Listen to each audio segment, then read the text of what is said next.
Hello everyone. Thank you for tuning in to this video. I want to say a couple words just before we get started. My original intention with this message was to try to do it in one part. As I have been studying and praying and looking at this, I begin to recognize that this is such an important word, and I'll explain a little bit more about that in just a moment.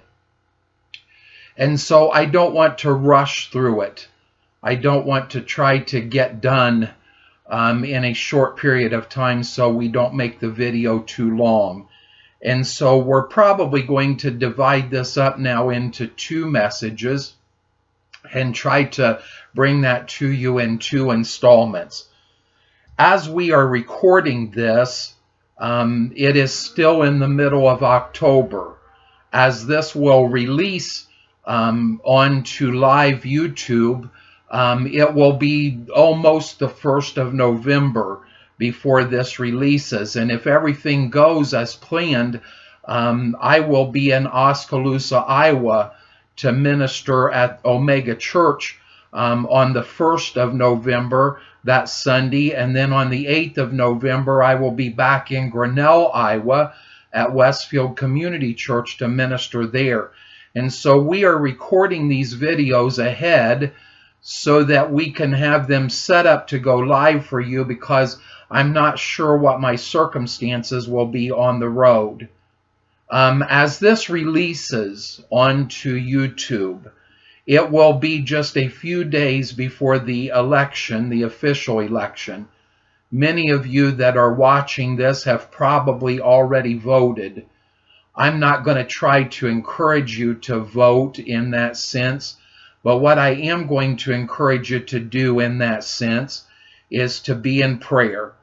To be in prayer. This is a very, very big time in our nation, and who we elect is going to probably guide this nation in the way that it will go in the next few years.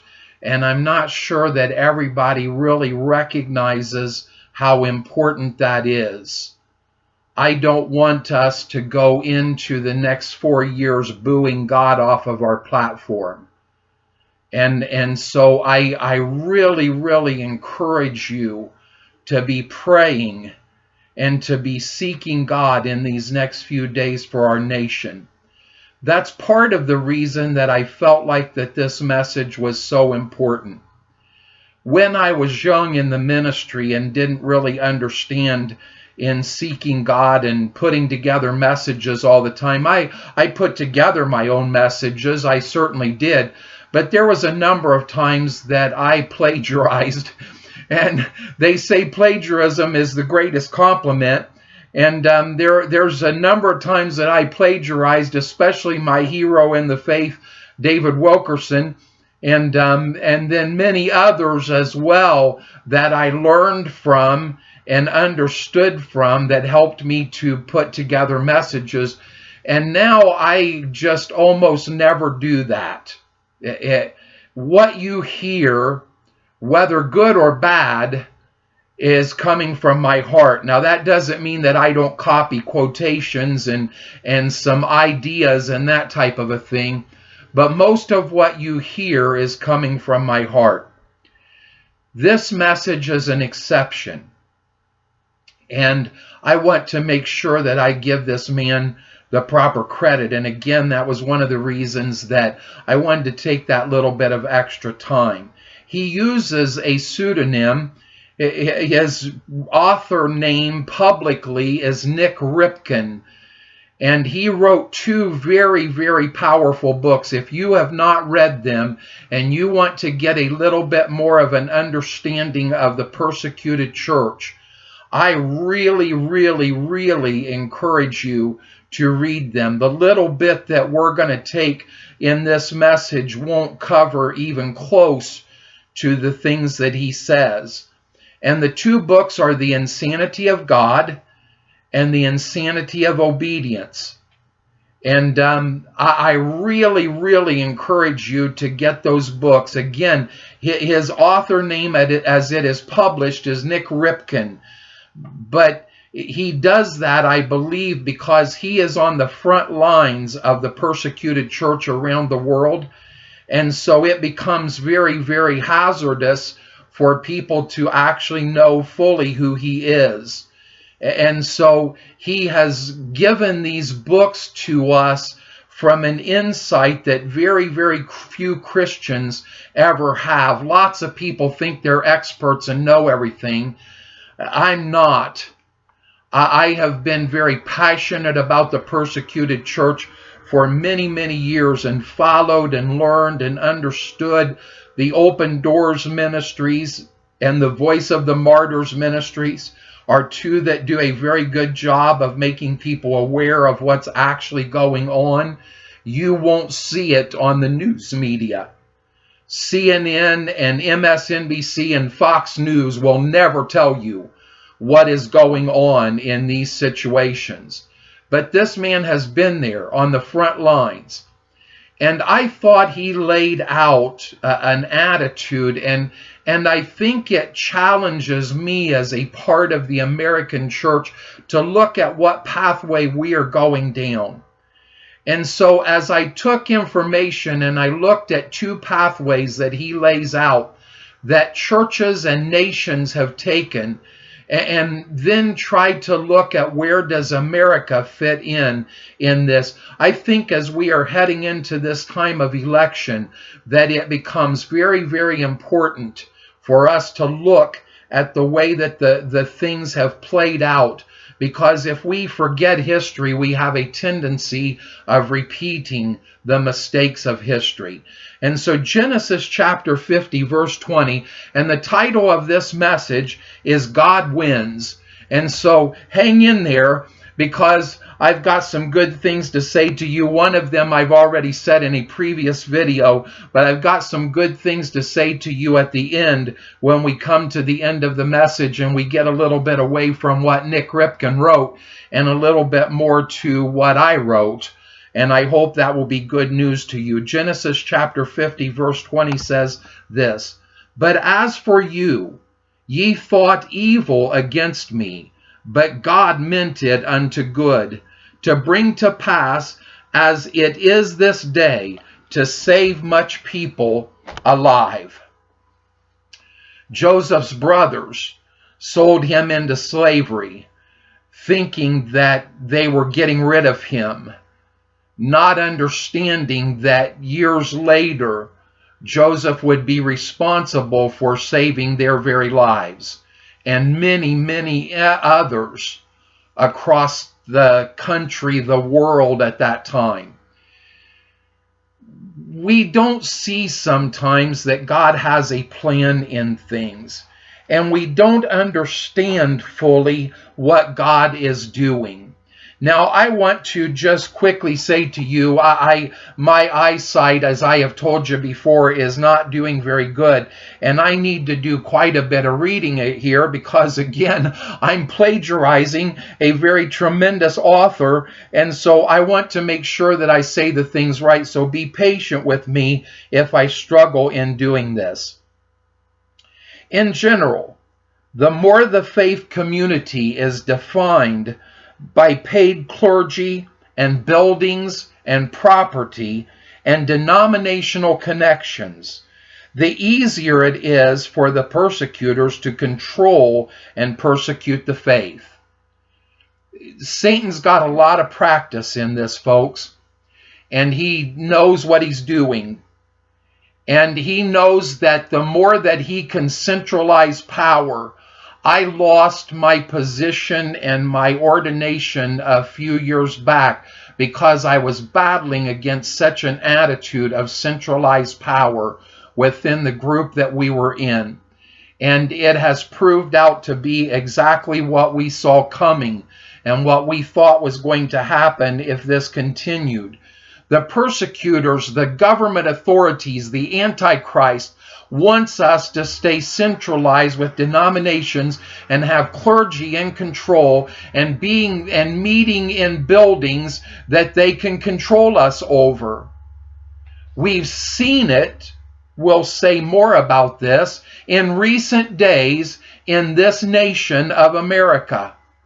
We've seen it as the actions of rogue governors with no desire to protect their people whatsoever, but to control them, have shut down churches and have shut down worship and have ticketed those who dared to go ahead and meet and worship again.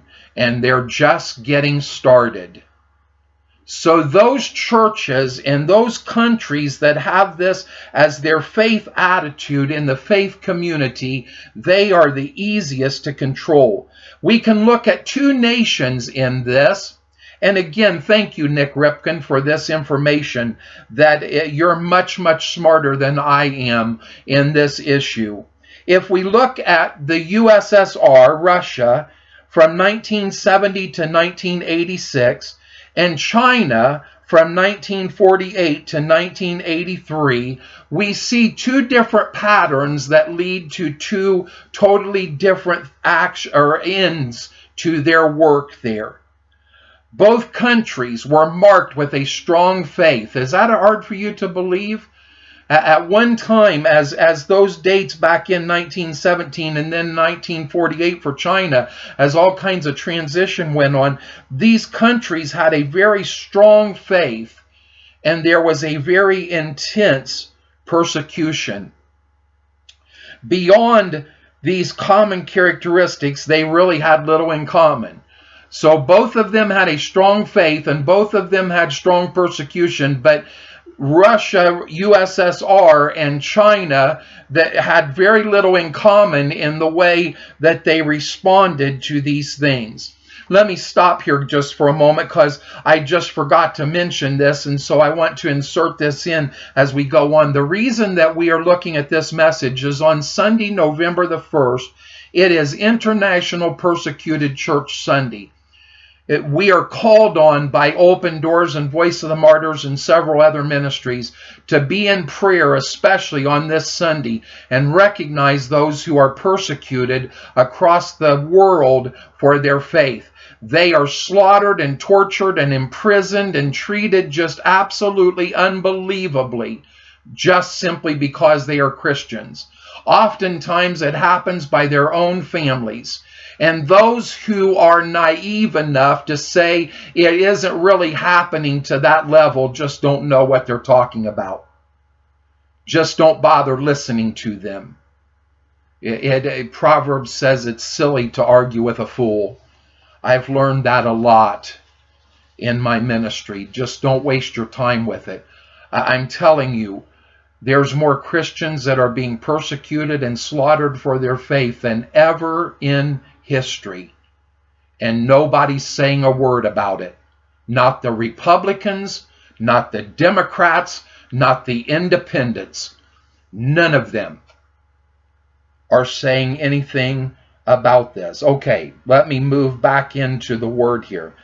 Despite a strong faith, the USSR experienced very little numerical growth in believers and churches during the middle part of the 20th century. China initially had the strong faith and the intense persecution. The growth that came at that point was stunning in China. There were approximately 400,000 to 700,000 believers in China in 1948. Now understand, the reason that those numbers are so spread out is because you really don't know how many are in the faith totally. You get some idea from what is happening there and the reports that we see and the people that we see. But for them to report themselves as Christians is a death sentence many times.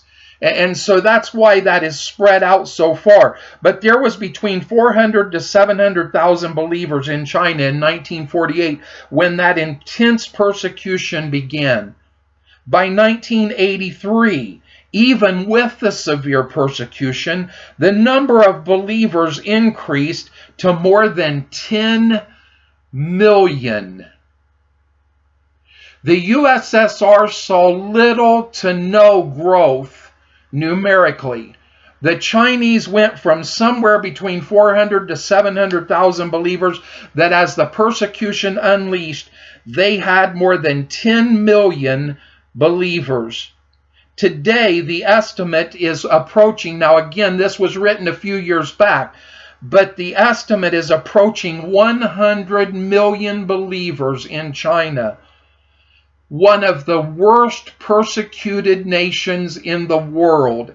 And they have intensified their persecution once again. It had slowed somewhat, but they have intensified their persecution once again. But even with that, the estimate is 100 million believers in China. In addition, today, there are thousands and thousands of growing and reproducing house churches.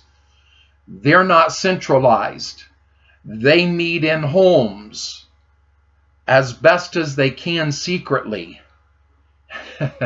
And they are exploding.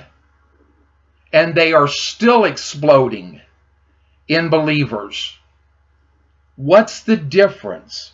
What's the difference between the USSR and China when they have similar pathways there of what was going on? There's a simple characteristic of the two countries that teaches us a lot. Now, as we talk about these things, and again, we'll break off here in a few minutes and go to video number 2 out of this, but as we look at these things, I want you to think about what pathway is America going down. Here is the USSR, as we look at them historically through those years between 1917 and 1986.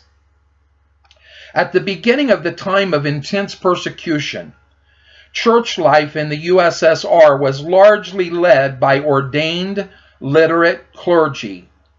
The power and standing of the laity and in the leadership of the church was minimal. Literate methods of doing church were the norm. This is the way we do church. Bang, bang, bang, bang. What does the bulletin say? Bang, bang, bang, bang. This is the way we do things. And that was the attitude in the USSR. The preachers ran everything. At the time of persecution intensity, church life in the USSR was primarily based in church buildings. Gatherings typically happened at a facility known for religious functions.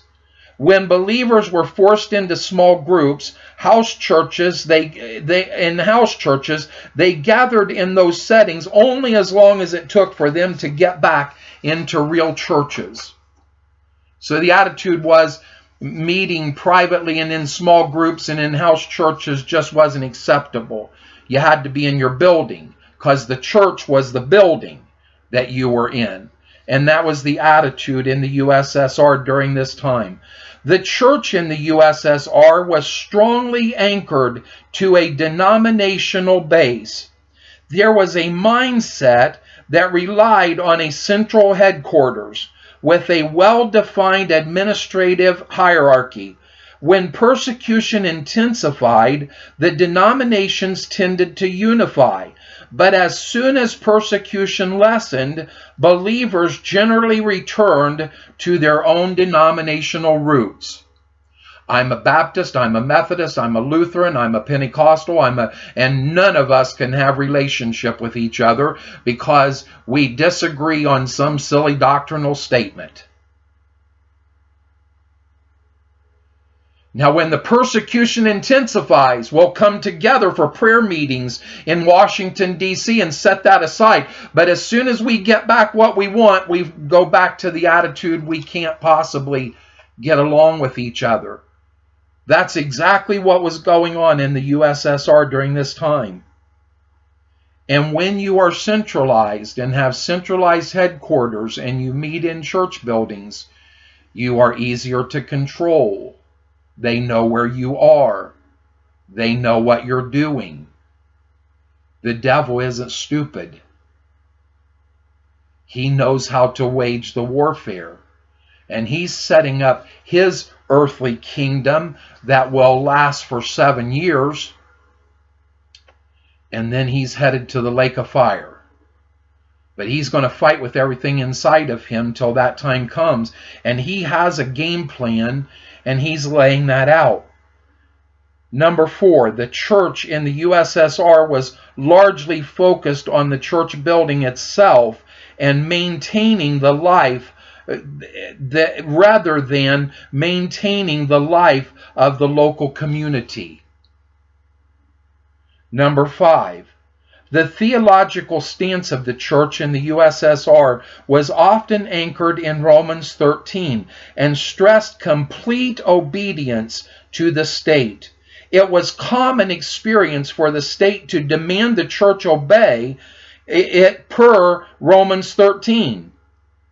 We've seen this happen in America.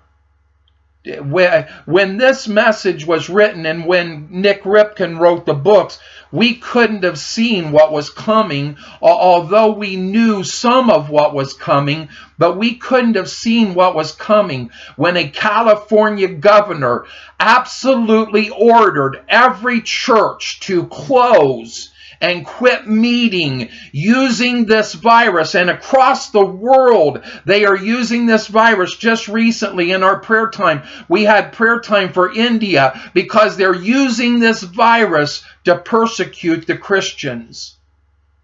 I don't want to argue with you anymore whether the virus is real or not. I know there's a lot of phoniness that is going on with this. Unfortunately, there's people with other illnesses that the virus is having a terrible effect on them. I'm not interested in arguing with you, but if you are naive enough to believe that the government is not using these virus things in order to control you, you are just absolutely naive. Whether it's real or not real, they are trying to find churches in California for meeting and worshiping. It went on in Michigan. It went on in Ohio. It went on in Indiana. It went on in Mississippi. They are using it to control you. And so this attitude, and you say, well, Mike, are you telling us to ignore Romans 13? Oh, please.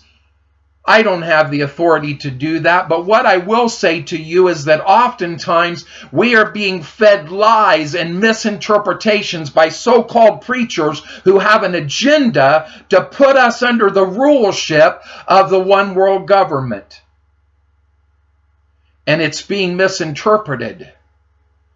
Just like the scriptures of judge not lest ye be judged. Do you not know that we will judge the world?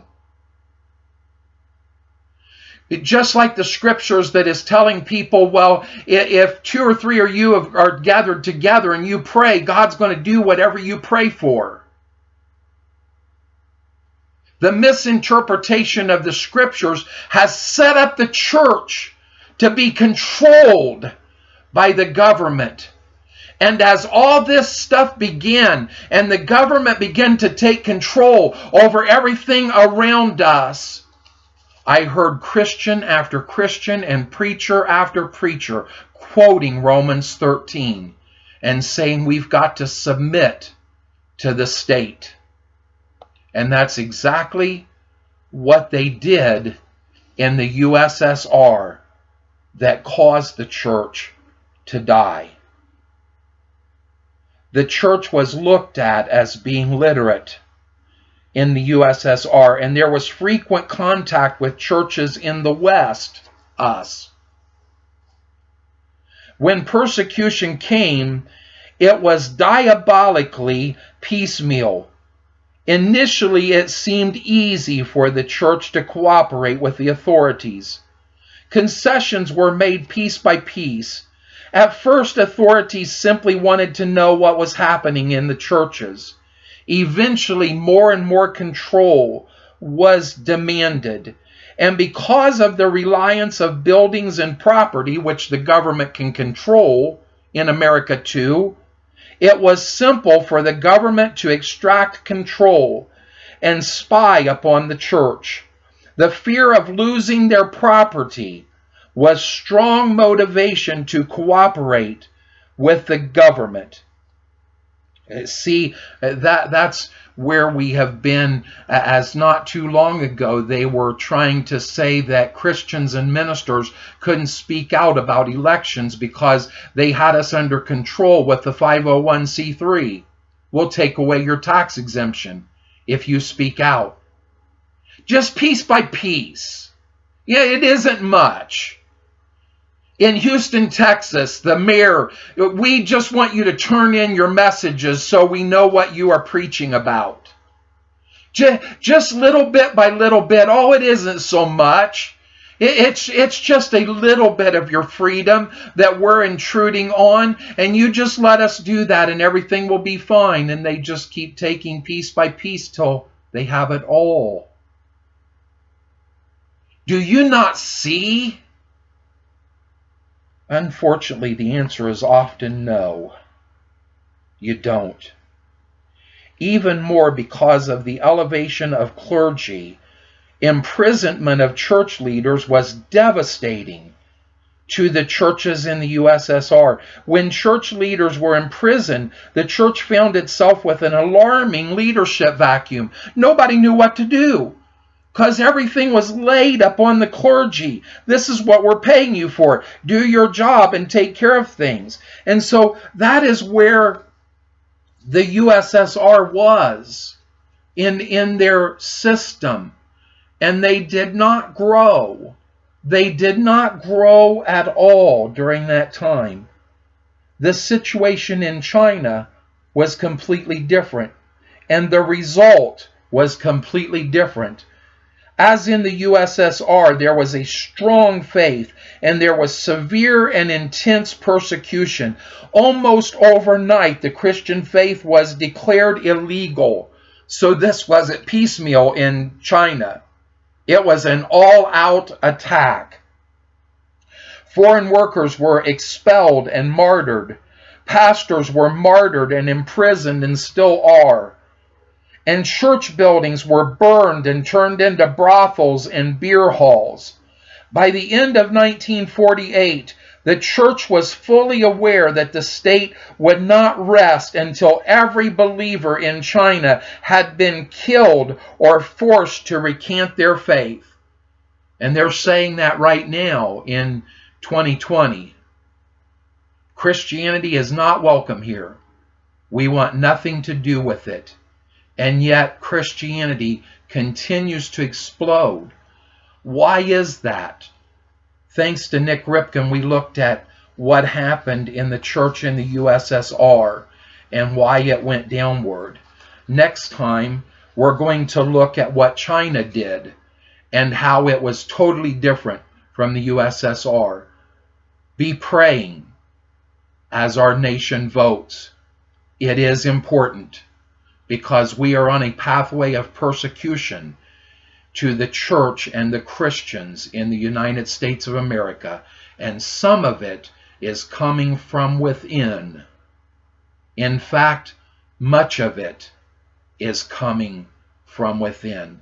The false prophet will have little struggle convincing the current church to go right along with what the Antichrist is saying. I hope that you'll tune in next time. And honestly, again, I'm not going to rush this. If we don't get done, we'll do a part 3. By the time I speak the next message to you and it is released live, we will probably know who our leaders are going to be for the next 4 years. Be much in prayer, America, for what is coming. For we have been on the verges of judgment, and we may be walking into full-blown judgment. Thank you for watching. Tune in for part 2 next time.